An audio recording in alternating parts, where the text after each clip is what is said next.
Hello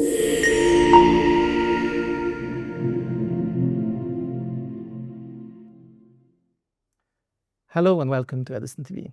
I'm Josh Babs, Director of Investment Trust Content at Edison, and today I'm delighted to be joined by Lucie Majstrova, who's the investment specialist for private companies for Baillie Gifford.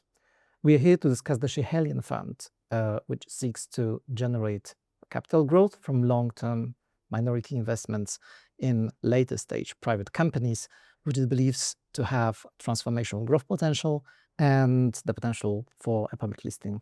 Lucie, many thanks for coming in today. No, thank you very much for inviting me. Maybe we can start with you providing us some background on the Schiehallion Fund and its investment approach. So Schiehallion Fund aims to provide its investors access to the world's most exceptional private growth companies. Now, private growth is a relatively new asset class. It really started emerging in 2010s as companies were dealing a listing, right? So when Amazon went public in 1997 at a $500 million valuation, or Tesla was going public at roughly $2 billion valuation, then in the 2010s, what we were seeing is companies dealing a listing. So that's how we started investing in the private markets in 2012 with our first investment in Alibaba. And then by 2019, we basically built up enough muscle and confidence in our ability to be very good at private growth investing to build a dedicated private growth portfolio. And this is really how Schiehallion was born. It was to solve a problem for our clients, a problem of completing essentially their growth portfolio with the companies that were now staying on the other side of the IPO line. Thank you. That's a very helpful introduction. Now, in December 2025, the Schiehallion Fund changed its listing segment from the specialist fund segment to the main markets closed-ended investment fund segment. So maybe you can talk us through the significance of this shift. Yeah, I think basically this shift is a part of the maturation of Schiehallion as a fund, right? I see the last years really completing this journey because in 2019, the fund, we didn't market it broadly. It was really offered just to a small number of our institutional investors. And even the sort of internal, I'm not sure whether it's a joke or reality, is that we named it Schiehallion so that nobody can find it. It's just a bit of a cryptic name named after a Scottish mountain. And then when we raised capital in 2021, it was at the time that UK wealth managers came on board. And now, what's happening last year is that the portfolio was getting fully invested, and it was becoming a bit more clear what the shape of the portfolio is going to look like. So the board decided that it's becoming ready for a broader audience. The shareholders supported this view, and it then became first just listed for general public, but then also became part of the FTSE 250 on the 23rd of March of this year. Perfect, thank you. I'm sure that the change in the listing segment will put the company on the radar of more investors. Now, what I also wanted to talk about is the company's recent strong performance with the NAV total return for the financial year to the end of January 2026 at 32.6%. So maybe you can tell us more about the main drivers behind this performance. Yeah, I think it's been it's been a very good year for us, but it's part of a broader story, right? Because let's say 2022 was a big reset in valuations for growth companies and private growth alike. And it really flushed out some of the capital out of that market. There were some, the previous boom was attracting different participants in the market, was driving valuations up.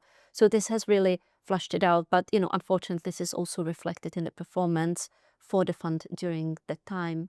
But then, what we are starting to see over the last 2 years is the maturation of some of the good investments. We've made some of the successful investments that really started pulling ahead and demonstrating the return asymmetry that is inherent to growth investing. So it's a bit of a setup to saying basically over the last year, we've seen the biggest positions in the portfolio driving performance, right? So it was the likes of SpaceX, where we've seen multiple revaluations. It's the likes of Bending Spoons, the Italian software acquisition company. It's really training, its acquisition machine on bigger and bigger targets and compounding growth at a very fast clip. So, we've seen progress there, both on the operational side, and the valuations are reflective of that. But then, also Anthropic, a recent purchase, is really firing on all cylinders. So these are the, let's say, the top companies, but underneath that, there is, what we would almost call the next generation of winners, such as Vinted or Anduril. They've been all performing exceptionally well as well. Thank you so much. So you've touched upon the strong operational performance. So maybe you can shed some light on the main KPIs across your portfolio, such as revenue growth, profitability, and the cash flow profile. Yeah. So when you look at the portfolio in total, the revenue growth, so the top line growth of the portfolio, is about 2.5 times that of the Nasdaq 100. So Nasdaq 100 is a very tech-heavy index. It includes NVIDIA, which is really the main driver of revenue growth in there. But this huge multiple of what you can see in this tech-heavy public index is it's a good benchmark for understanding what growth looks like on the private side, right? So it's a much faster growth, but it doesn't really come at a cost of fundamentals. About 2/3 of the portfolio is profitable. And when you want to look at the sort of cash outlook, about half of the portfolio is either public or cash generative, and it's less than 20% of the companies in there have less than 2 years of cash runway. So it's very strong fundamentals coupled with very fast pace of growth.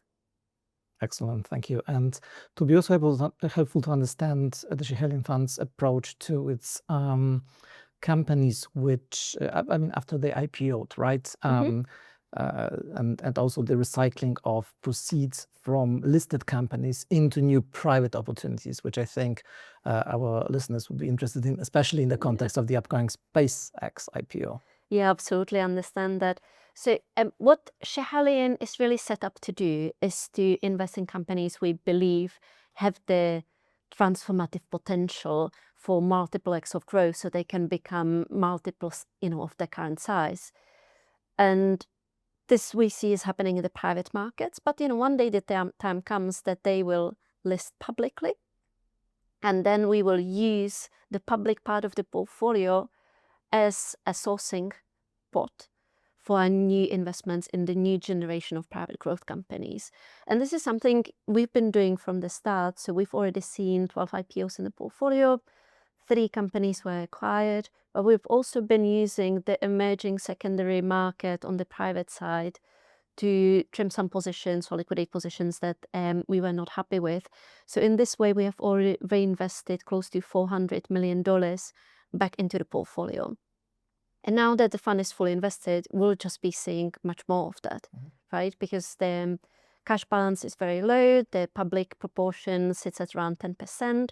So we will be seeing, as we're seeing more IPOs, and, you name SpaceX, Anthropic have been mentioning that they might be heading towards an IPO. I think within the top 10, there's more companies that might be strong IPO candidates in the near future. So we will be seeing much more of this process. And we're hugely excited about the pipeline. There's still so many companies we're meeting with very strong business models, good path to profitability, fast growing top lines, great founders. So there's definitely so much to go for. Thank you so much for the very insightful conversation. And yeah, thank you again for joining me today. Thank you very much.